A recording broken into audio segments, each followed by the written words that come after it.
بسم اللہ الرحمن الرحیم لقد جاءكم رسول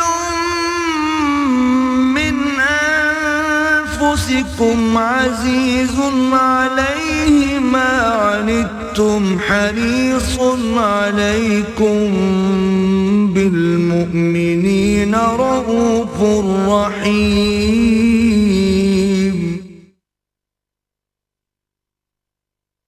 نحمده ونصلي على رسوله الكريم اما بعد فقد قال الله تبارك وتعالى كما ورد في سورة الحجرات اعوذ بالله من الشيطان الرجيم بسم الله الرحمن الرحيم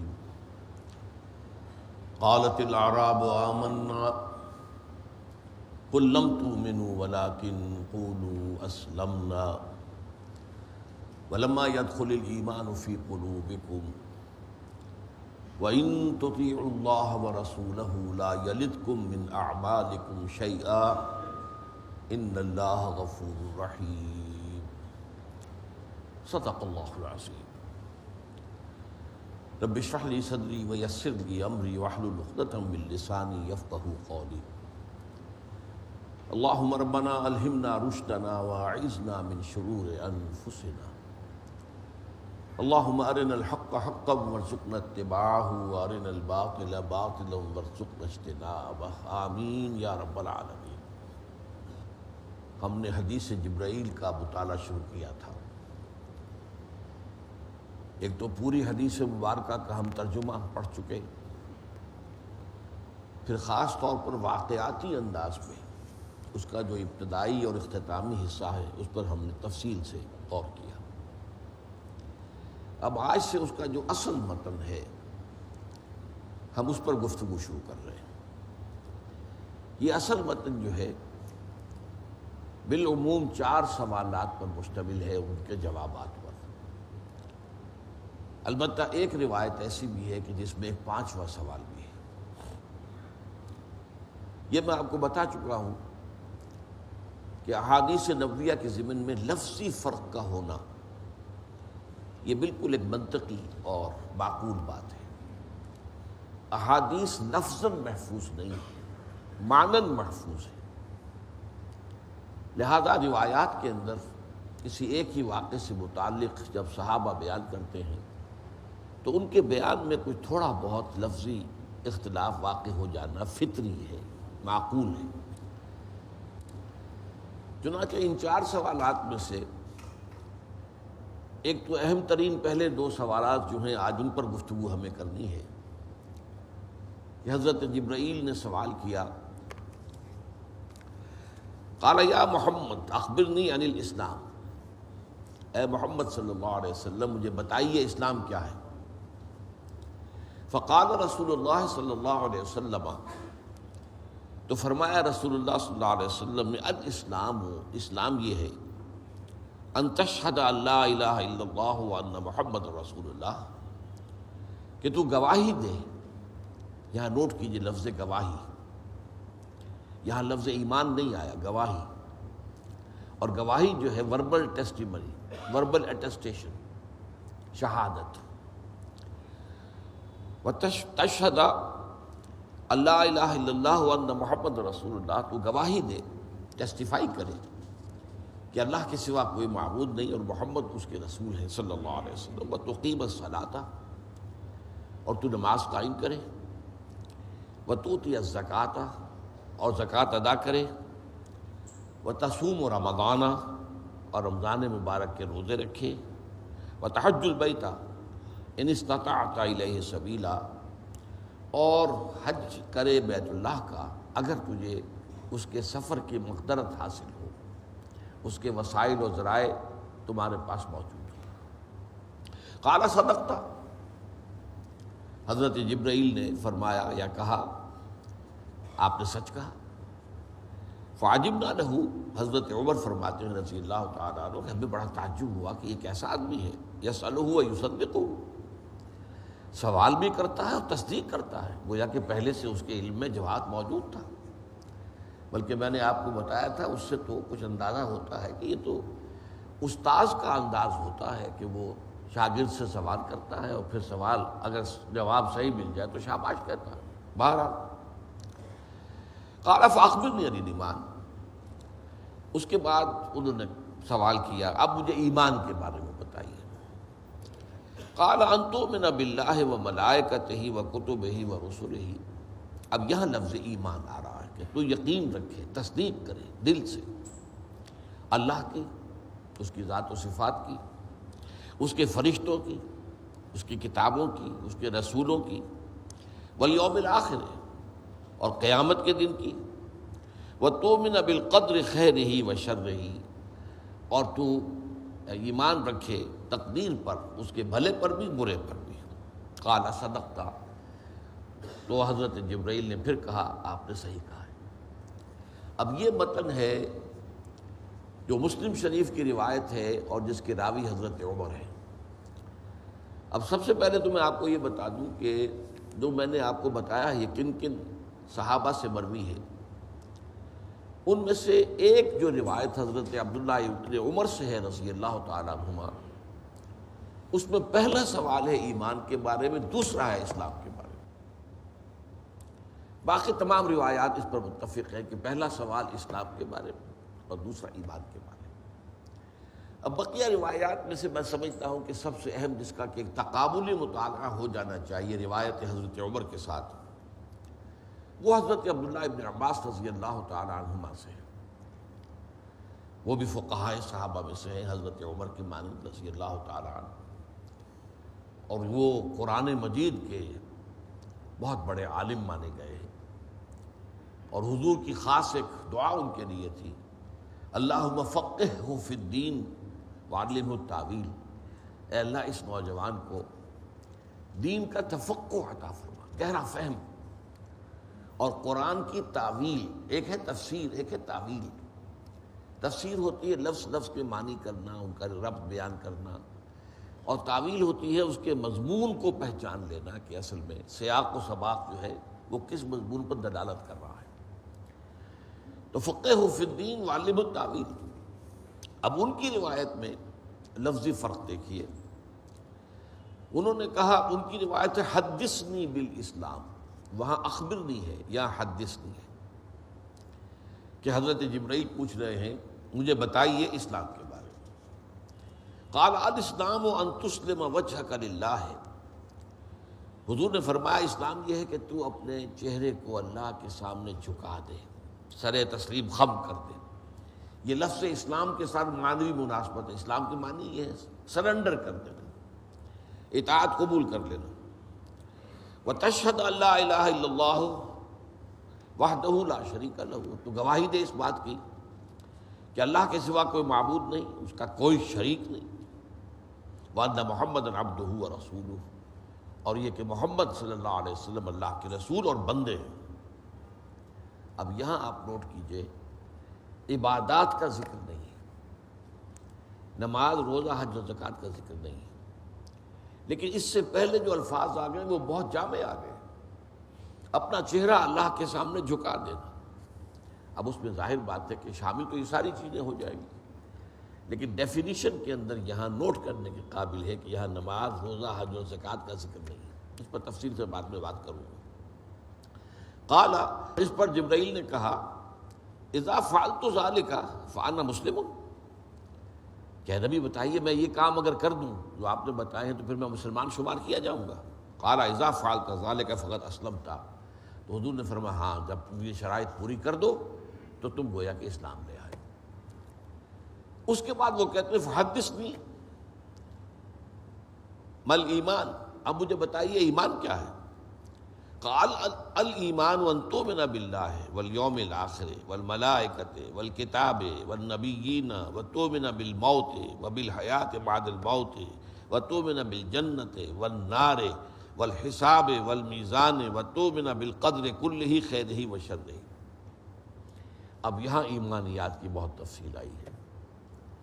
ایمان یہ ہے کہ تو ایمان لائے اللہ پر، قیامت کے دن پر، فرشتوں پر، کتابوں پر، نبیوں پر، اور تو موت پر یقین رکھے اور موت کے بعد کی زندگی پر یقین رکھے، اور تو جنت اور دوزخ اور حساب اور میزان ان سب کو مانے، وَتُؤْمِنَ بِالْقَدْرِ كُلِّهِ خَيْرِهِ وَشَرِّهِ، اور تقدیر پر ایمان رکھے کہ اس کا خیر ہو یا شر اللہ ہی کی طرف سے۔ قَالَ فَإِذَا فَعَلْتُ ذَلِكَ فَقَدْ آمَنْتُ، اب سوال کرتے ہیں حضرت جبرائیل، اگر میں یہ کر دوں تو پھر گویا کہ میں مومن ہو جاؤں گا، میرا ایمان اللہ کیا قبول ہوگا؟ قَالَ فَإِذَا فَعَلْتَ ذَلِكَ فَقَدْ آمَنْتَ، ہاں اگر تم یہ کر دو تو پھر تم ایمان لے آئے۔ اب یہ جو فرق و تفاوت سامنے آ رہا ہے، اس کو ذہن میں رکھیے کہ ایسنس میں فرق نہیں ہے، لیکن یہ کہ الفاظ کے اندر فرق ہے، اور اس میں جو سب سے زیادہ مقبول ترین روایت ہے وہ حضرت عمر سے ہے رضی اللہ تعالی عنہ، جو ہم نے تفصیل سے پچھلی مرتبہ جس کا پورا ترجمہ پڑھا ہے۔ اب یہاں پر جو اسلام اور ایمان کے مابین جو بحث پیدا ہوتی ہے، اسلام کیا ہے، ایمان کیا ہے، دونوں مرتبہ سوال تو یہی ہے۔ اس میں چند موٹی موٹی باتیں جو ہیں وہ جان لینی چاہیے۔ بعض باتوں کا ذکر میں اس سے پہلے کر چکا ہوں، اس کا اعادہ ضروری ہے۔ نمبر ایک یہ کہ یہ قرآن مجید میں یہ دونوں الفاظ مترادفات کے طور پر استعمال ہوئے، مسلم مومن، مومن مسلم۔ اسلام کا تعلق انسان کے ظاہری اعمال سے ہے، ایمان کا تعلق قلبی یقین سے ہے۔ اب جس شخص کو یہ دونوں حاصل ہوں، عمل میں اسلام کی پابندی، شریعت کی پابندی، اور دل میں اللہ پر اور تمام ایمانی جو ہیں امور ایمانیہ ان پر یقین، تو اب اسے مسلم کہہ لو، مومن کہہ لو۔ Call the rose by any name, it will smell as sweet۔ گلاب کے پھول کو نام کوئی بھی دے دو، اس کی خوشبو تو وہی رہے گی۔ اسی طرح اس میں اس کو مسلم اور مومن کہہ دینے میں کوئی فرق واقع نہیں ہوتا۔ پھر دوسرا اصول میں نے آپ کو یہ بتایا تھا کہ یہ چند ان جوڑوں میں سے ہیں اصطلاحات کے، ایک جوڑا یہ ہے اسلام اور ایمان، ایک ہے نبی اور رسول۔ یہ جوڑے جو ہیں یہ مترادف بھی ہیں اور مختلف المعنی بھی ہیں۔ تو اصول جو علماء کا ہے وہ کیا ہے؟ اذا اجتمعا تفرقا، جب یہ ایک ہی جگہ پر آئیں ایک دوسرے کے مقابل میں تو اس میں فرق ہو جائے گا، اس کا مفہوم کچھ اور، اس کا مفہوم کچھ اور۔ وَإِذَا تَفَرَّقَ، اور مختلف متفرق مقامات پر ذکر ہو رہا ہو تو ان کا مفہوم تقریباً ایک کا مترادف ہوگا۔ اب ایک بات نوٹ کیجئے، قرآن کا تعلق جو ہے، اسلام کا تعلق ظاہر سے میں نے عرض کیا، اور ایمان کا تعلق باطن سے۔ اور دوسری طرف ہم ایک بات یہ کہہ سکیں گے کہ اسلام کا تعلق اس دنیا سے ہے۔ اس دنیا میں کسی کا مسلمان سمجھا جانا، اس کا دار و مدار اسلام پر ہے، ایمان پر نہیں ہے۔ کیوں؟ ایمان تو ایک قلبی حقیقت ہے، اس کو کیسے ویریفائی کریں گے آپ؟ بہت اہم نکتہ یہ ہے، کسی کے ایمان کا یا مومن نہ ہونے کا فیصلہ اس دنیا میں ہم نہیں کر سکتے۔ انڈیویجول عمومی باتیں کہی جا سکتی ہیں، جس میں یہ چیزیں ہوں وہ مومن ہے، جس میں یہ چیزیں ہوں وہ مومن نہیں ہے، یہ عمومی طور پر، جس میں یہ اوصاف ہوں وہ منافق ہے، وغیرہ وغیرہ، عمومی انداز میں۔ لیکن معین طور پر ہم کسی کو نہیں کہہ سکتے، اس لیے کہ اسلام کا تعلق اس دنیا سے ہے، اور اس میں اصل بنیاد شہادت ہے، اشہدہ۔ چنانچہ حضرت عبداللہ ابن عباس کی روایت میں تو ہے ہی صرف شہادت، نماز، روزہ، حج اور زکوٰۃ کا ذکر بھی نہیں۔ اس لیے کہ ظاہر بات ہے، ایک شخص ابھی ہندو ہے اور وہ کلمہ پڑھتا ہے، مسلمان تو ہو گیا، ابھی نماز تو وہ سیکھے گا، پڑھے گا، جب وقت آئے گا تب پڑھے گا، نماز تو نہیں پڑھی اس نے ابھی رمضان آئے گا تو روزے رکھے گا یا نہیں رکھے گا یہ پتہ چلے گا، لیکن اس وقت وہ مسلمان صرف کلمہ شہادت کی بنیاد پر ہے۔ تو ان دی فائنل انالیسس بات جو ہے اسلام کی، وہ شہادت کے اوپر مبنی ہے، ٹیسٹیفائی کرنا، اٹیسٹ کرنا، I testify that there is no God except Allah and that Muhammad sallallahu alaihi wasallam is his bondsman and messenger۔ یہ جو ٹیسٹی منی ہے یہ اسلام کی جڑ و بنیاد ہے۔ کسی کو مسلمان سمجھنا اس پر اس کا دار و مدار ہے۔ ہاں کوئی شخص ہمارے سامنے آتا ہے اور وہ کہتا ہے اشہد ان لا الہ الا اللہ واشہد ان محمد رسول اللہ، ہم یہ نہیں کہہ سکتے کہ تو مسلمان نہیں ہے، تو مومن نہیں ہے، چاہے قرائن موجود ہوں، سرکمسٹانشل ایویڈنس نظر آ رہا ہو، تب بھی نہیں کہہ سکتے۔ یہ بات اچھی طرح نوٹ کر لیجیے، اس لیے کہ دار و مدار قول۔ ہاں بعد میں اگر معلوم ہوا کہ یہ بدبخت تو قرآن کو تو مانتا ہی نہیں، تو اس کی تکفیر کی جائے گی۔ اب یہ علیحدہ فینومینن ہو جائے گا جب یہ معلوم ہوا کہ ضروریات دین میں سے کسی چیز کو نہیں مانتا۔ اشہد ان لا الہ الا اللہ و اشہد ان محمد رسول اللہ میں تو قرآن کا ذکر تو نہیں ہے۔ جب ہمیں اور کچھ معلوم اس کے بارے میں نہیں ہے اور یہ شہادت ہے، تو ہم یہ نہیں کہہ سکتے کہ تم مومن نہیں ہو، ہم کافر نہیں کہہ سکتے۔ ہاں اس کے بعد سیکنڈریلی اگر علم میں آتا ہے کہ اس کے یقینیات کے اندر بھی، ایمانیات کے اندر بھی کوئی اہم ترین چیز جو ہے وہ ساقط ہے، ختم نبوت کا قائل نہیں ہے، نبوت کے اجرا کا قائل ہے، اب اس کی تکفیر کی جائے۔ اور یہ اتنا اہم واقعہ ہے، نوٹ کیجئے کہ اس پر قرآن مجید کی ایک آیت بھی ہے، سورہ نساء آیت نمبر 94۔ ہوتا کیا تھا کہ جب مسلمان مجاہدین باہر نکلتے تھے جہاد کے لیے، اب کہیں پر کوئی شخص آیا میرا، اس نے کہا السلام علیکم ورحمۃ اللہ وبرکاتہ، گویا کہ اس نے اپنا اسلام ظاہر کیا کہ میں مسلمان ہوں۔ اب یہاں انہیں خیال آ رہا ہے کہ اس کے پاس بڑا مال ہے، ہم کہہ دیں نہیں تم ایسے ہی ہمیں دھوکہ دینے کے لیے کہہ رہے ہو کہ میں مسلمان ہوں، مومن نہیں ہو تم۔ اس کو روک دیا گیا۔ یا ایھا الذین آمنوا اذا ضربتم فی سبیل اللہ فتبینوا ولا تقولوا لمن القی الیکم السلام لست مؤمنا۔ اہل ایمان جب تم اللہ کی راہ میں نکلو تو دیکھو تحقیق کر لیا کرو، اور کسی ایسے شخص کو جو تمہارے سامنے سلامتی پیش کرے، اسلام پیش کرے یا تمہیں سلام کرے، اسے تم یہ ہرگز نہیں کہہ سکتے کہ تم مومن نہیں ہو۔ اس لیے کہ اس ایمان کا اسلام کا دار و مدار جو ہے، جو قانونی ایمان ہے، اس کا دار و مدار وہ تو در حقیقت شہادت پر ہے، زبان پر ہے، قول پر ہے۔ اسی طرح ایک واقعہ بہت اہم تھا جو پیش آ گیا۔ حضرت اسامہ ابن زید رضی اللہ تعالی عنہما حضور کو بہت چہیتے اور لاڈلے تھے، پوتوں کے بارے تھے، اس لیے کہ ان کے والد کو زید ابن حارثہ کو، وہ غلام تھے، حضور نے انہیں آزاد کیا اور اپنا بیٹا بنا لیا، منہ بولا بیٹا۔ بعد میں جب سورہ احزاب کے اندر آیت اتری کہ یہ منہ بولا رشتہ جو ہے یہ کوئی معنی اللہ کی کتاب میں نہیں رکھتا، کوئی اس کی حقیقت نہیں ہے، دوبارہ وہ سلسلہ ختم ہو گیا۔ لوگ کہتے تھے زید ابن محمد، لیکن صلی اللہ علیہ وسلم دوبارہ جو ہے زید ابن حارثہ رہ گئے، ان کے بیٹے ہیں یہ اسامہ۔ تو حضور کو بہت محبت تھی ان سے۔ ان کا ایک پیش آ گیا مقابلہ ایک کافر سے، ایک جنگ کے دوران، ایک مشرک سے۔ اس مشرک نے جب دیکھا کہ اب میں بے بس ہو گیا ہوں، اب میں ان کے گویا کہ رحم و کرم پر ہوں، اس نے کلمہ شہادت پڑھ دیا، اشہد ان لا الہ الا اللہ و اشہد ان محمد رسول اللہ۔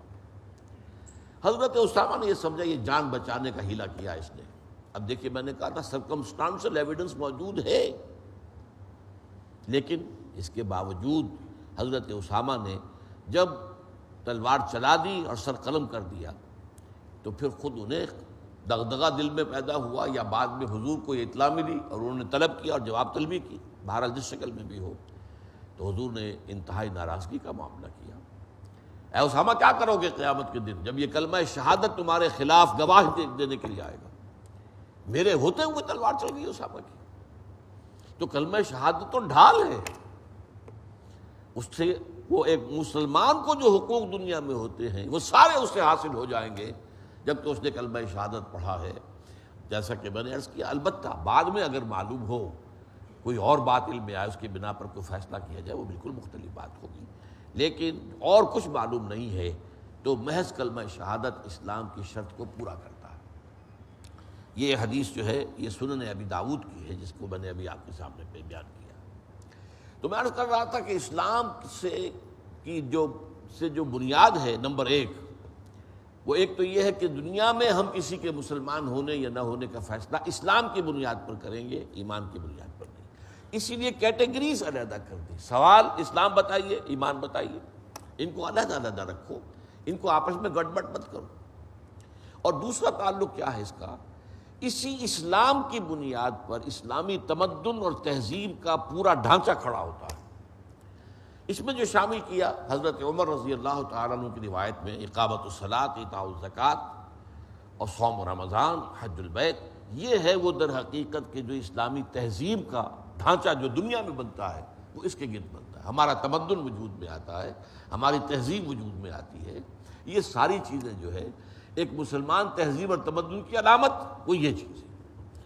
وہاں پہ اقامت الصلاۃ ہوگی، ایتاء الزکوٰۃ کا نظام ہوگا، وہاں رمضان کا روزے رکھے جائیں گے، وہاں حج بیت اللہ کیا جائے گا.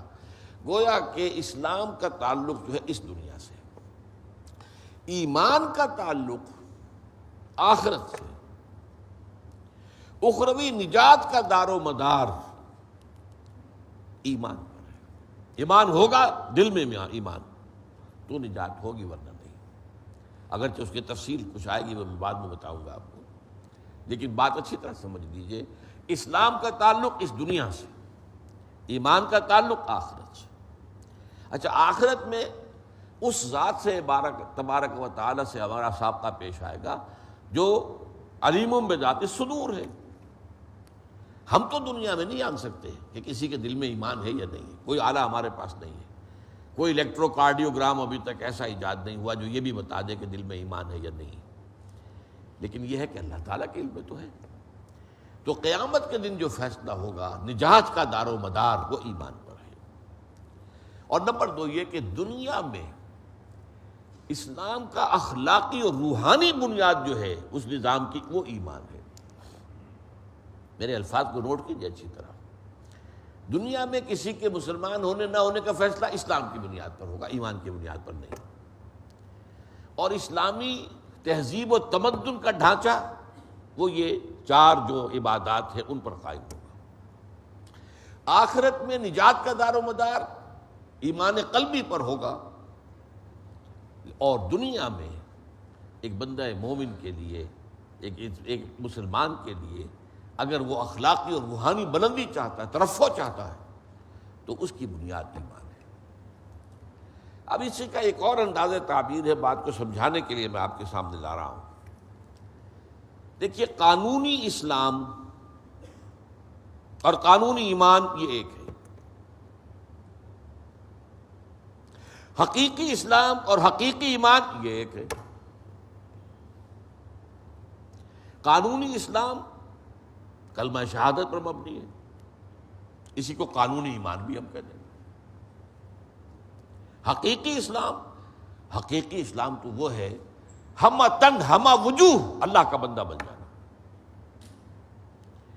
یہ اسلام جہاں سٹارٹنگ پوائنٹ ہے، فائنل سٹیج میں تو یہی ہے. حضرت ابراہیم اور حضرت اسماعیل علیہ السلام جب خانہ کعبہ کی تعمیر کر رہے تھے، آپ اندازہ کیجئے حضرت ابراہیم کے بڑھاپے کا زمانہ ہے یہ، اور حضرت اسماعیل ساتھ ہیں. 87 برس کی عمر میں تو حضرت اسماعیل کی پیدائش ہوئی ہے حضرت ابراہیم کے ہاں. تو 100 برس کے تقریباً ہیں حضرت ابراہیم، اور حضرت اسماعیل 13 برس کے، اور وہ خانہ کعبہ کی دیواریں اٹھا رہے ہیں اور دعا کر رہے ہیں ربنا وجعلنا مسلمین لک ومن ذریتنا امۃ مسلمۃ لک. اے اللہ ہم دونوں باپ بیٹا کو اپنا فرما بردار، اپنا مسلمان، اپنا مسلم بنائے رکھ. اتنے اونچے مقام پر پہنچ کر بھی وہ دعا اپنے لیے یہ کر رہے ہیں. تو اس سے یوں نہ سمجھیے کہ اسلام کو حقیر شے ہے، معاذ اللہ. ہاں، قانونی اسلام صرف کلمہ شہادت کے اوپر دار و مدار ہے، اس میں ایمان اور یقین کسی چیز کا کوئی ریفرنس نہیں ہوگا. حقیقی اسلام وہ اسلام کے معنی سپردن، اپنے آپ کو کسی کے حوالے کر دینا، سرنڈر کر دینا، پوری زندگی اللہ کے تابع احکام کے کر دینا، یہ اسلام ہے. اسی طرح قانونی ایمان تو ہے وہی جو قانونی اسلام ہے. اس لیے ابھی میں نے آیت آپ کو سنا دی سورہ نساء کی. وہ شخص جو تمہارے سامنے اپنے آپ کو مسلمان کی حیثیت سے پیش کر رہا ہے، تم نہیں کہہ سکتے لست مومنا، تم مومن نہیں ہو. یہاں ایمان کا لفظ کس لیے آ رہا؟ وہ قانونی ایمان، قانونی اسلام کے لیے لفظ ایمان آ رہا ہے، لست مومنا. اور حقیقت ایمان کیا ہے؟ وہ یقین ہے، دل میں پیدا ہو جانا. ایمان کے لفظی معنی ہے تصدیق، لیکن ایمان کے بعد جب با یا لام کا لفظ آتا ہے، حرف آتا ہے، آمنا بہی، آمنا لہو، اس میں ایک قلبی تصدیق، ایک یقین والی تصدیق، ایک تصدیق سرسری ہوتی ہے. کسی نے آ کر کوئی خبر دی، آپ نے کہا ٹھیک ہے، آپ نے نفی نہیں کی. ایک یہ ہے کہ آپ نے انکار کیا، نہیں تم غلط کہہ رہے ہو. لیکن یہ کہ آپ نے انکار نہیں کیا. ایک دوسری تصدیق یہ کہ قلب کی گہرائی سے اس کی بات پر یقین کیا، یہ ایمان ہوگا. ایمان بے، اسی لیے ایمان باللہ، آمنت باللہ و ملائکتہ و کتبہ، حرف با کے ساتھ ہمیشہ آئے گا. ولیکن البر من آمن باللہ والیوم الآخر والملائکۃ والکتاب والنبیین. آمن الرسول بما انزل الیہ من ربہ والمؤمنون. یہ ہے یقین. اس یقین کے ضمن میں دونوں روایتوں میں ایک کے اندر اجمال ہے، دوسری میں تفصیل ہے. باقی یہ ایمان جو ہے تو قانونی اسلام اور قانونی ایمان یہ ایک ہی ہے. حقیقی اسلام اور حقیقی ایمان یہ بھی ایک ہی ہے. جب ایمان دل کی گہرائیوں میں جاگزی ہو جائے، راسخ ہو جائے، تو ظاہر بات ہے اعمال کیا ہوں گے. پھر کیسے ممکن ہے کہ اللہ تعالیٰ کے کسی حکم کی خلاف ورزی ہو، اللہ تعالیٰ کے کسی فرمان سے کوئی سرتابی کی جائے. اب یہاں دیکھیے، یہی اصل میں اصطلاحات کے علیحدہ علیحدہ نہ سمجھنے سے مغالطے واقع ہوتے ہیں. سورہ نساء اور سورہ مائدہ کی آیات میں نے اس سے پہلے ان کا حوالہ دیا تھا. وہاں دو ایمانوں کا ذکر ہے، وہ قانونی ایمان، حقیقی ایمان. دو ایمانوں کا ذکر ہے. یا ایھا الذین آمنوا آمنوا باللہ ورسولہ والکتاب الذی نزل علی رسولہ والکتاب الذی انزل من قبل. اے ایمان والو، ایمان لاؤ اللہ پر اور اس کے رسول پر صلی اللہ علیہ وسلم، اور اس کتاب پر جو اس نے اپنے رسول پر نازل کی، اور اس کتاب پر جو کہ پہلے نازل کی تھی. اب یہاں کیا بات ہو رہی ہے؟ اے ایمان والو، ایمان لاؤ. دو ایمان ہو گئے. قانونی ایمان تو تمہیں حاصل ہو چکا ہے. تم نے کلمہ شہادت پڑھا تو تم نے مان لیا، زبان سے ٹیسٹیفائی کیا. تم نے کہا آمنت باللہ کما ہوا باسمائہ و صفاتہ و قبلت جمیع احکامہ اقرار باللسان و تصدیق بالقلب. تم قانونی مومن تو ہو گئے. اب حقیقی ایمان لاؤ. یہی معاملہ سورہ مائدہ کی آیت کا ہے. لیس علی الذین آمنوا وعملوا الصالحات جناح فیما طعموا اذا ما اتقوا وآمنوا وعملوا الصالحات ثم اتقوا وآمنوا ثم اتقوا واحسنوا واللہ یحب المحسنین.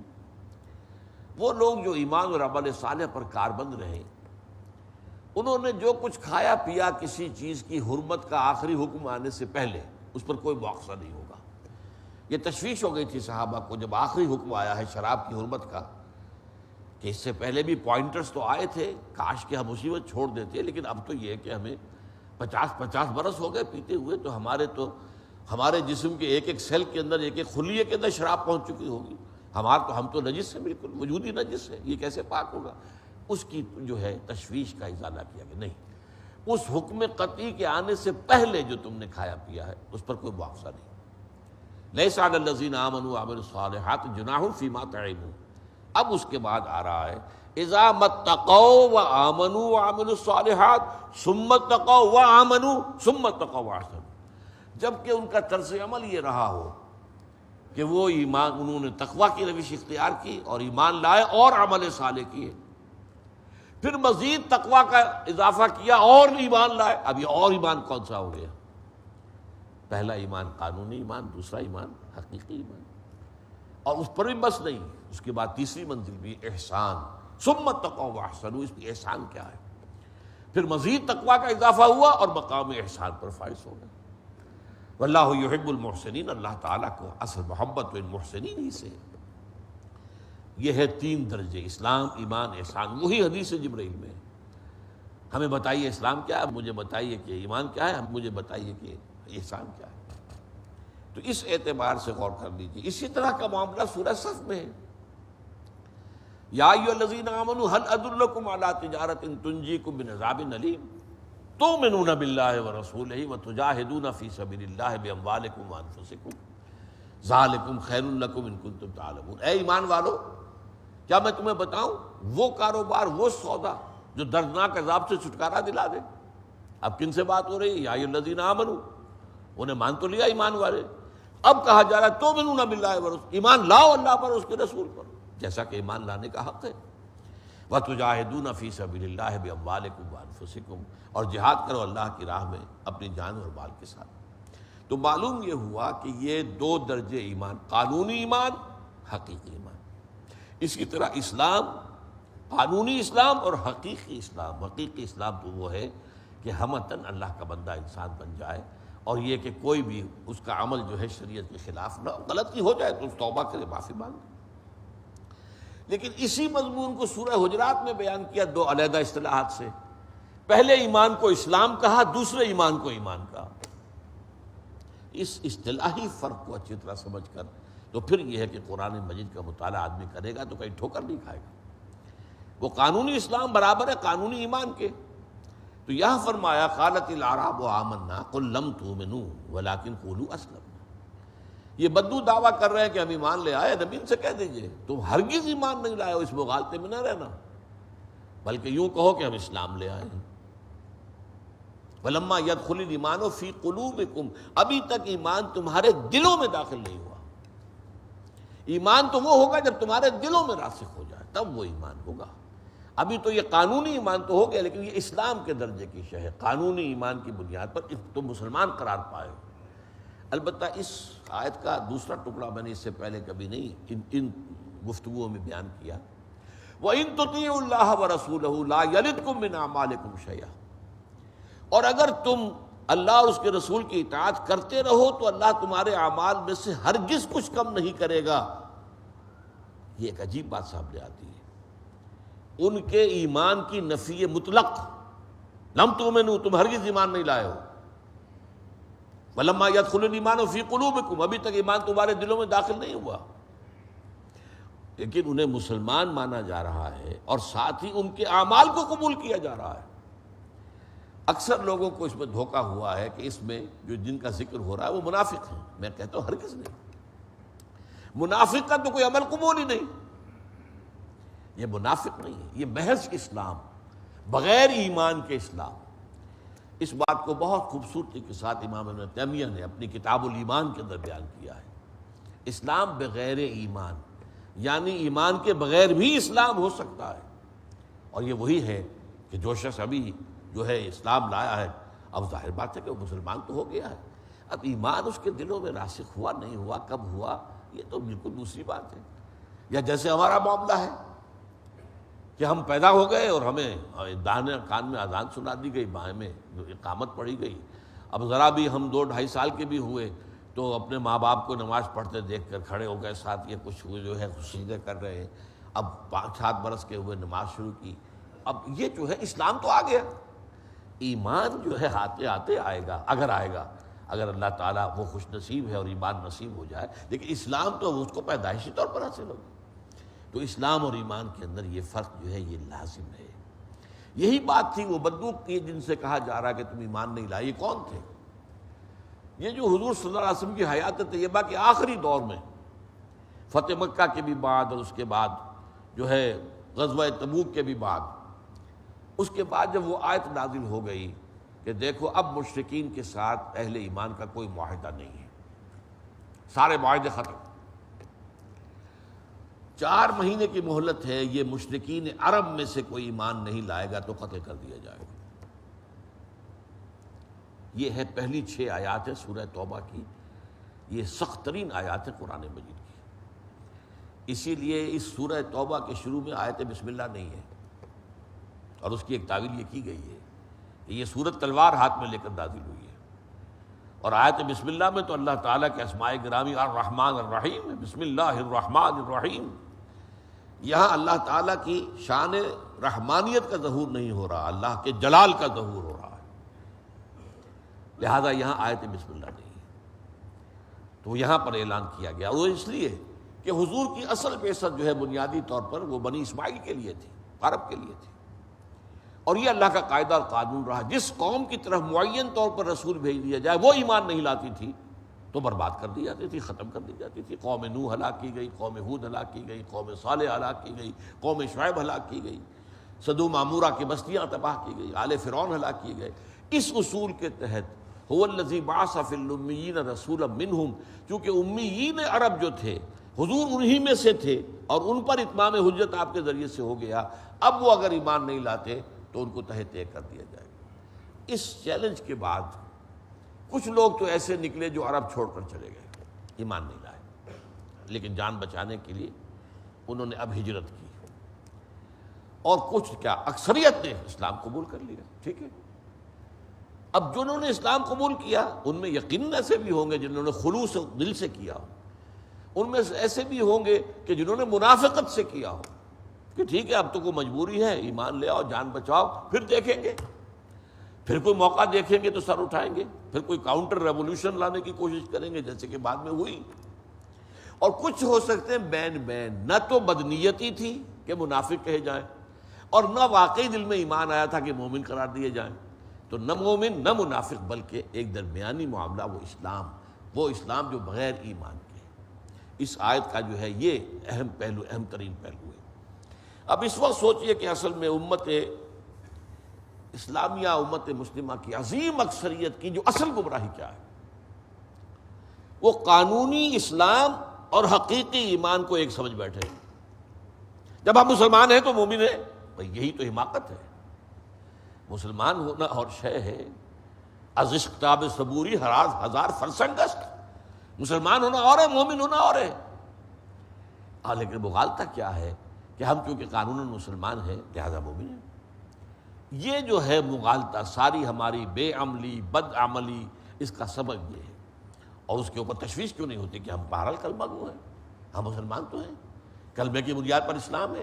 جب ہم مسلمان ہیں تو ہمارے ساتھ جو بھی اللہ تعالیٰ نے قرآن مجید میں اہل ایمان کے ساتھ جو وعدے کیے وہ پورے ہوں گے۔ یہ ہے مغالطہ۔ اب نوٹ کر لیجئے، قانونی اسلام، قانونی ایمان، حقیقی اسلام، حقیقی ایمان۔ لیکن قانونی اسلام کا تعلق حقیقی ایمان کے ساتھ جوڑ دینا یہ غلط ہے۔